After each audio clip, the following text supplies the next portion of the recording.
Аха, кішкене өрнек толқып жатыр, ол да болады өрнек, нормально бәрі. Баяғыда бір шал суға батып баратып, қорыққаннан кемпіріне мама деген екен дейді. Ола берді осы. Енді шықты.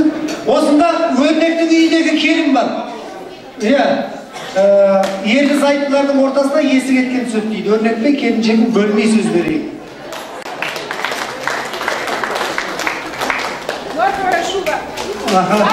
Бәрекелді. Айнұр келіннің дауысы санқы-санқы күшті шыға деген. Кімнің қолындағы не беріп атсыз? Бұл Мадина деген қыз ба? Кәді ол қыз? Көрсен өзіңді кигізсе де болады. Айнұр өз адам ұсақ, бершен өз кигізді. Ол қыз ғой бейтіп тұрады сен тағасың, сен барып шауып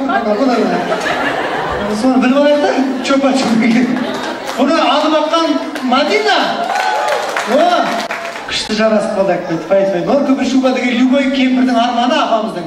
Құдай қаласа, балалар, келіндер, мықтымын деп шіренесіңдер. Мықты болсаңдар, шешелерге норка кигізіңдер.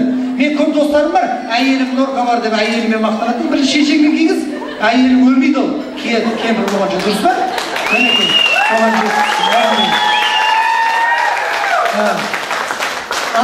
Сіздер ұрып отырсыздар ғой, келіндер қарғап отыр ішінде.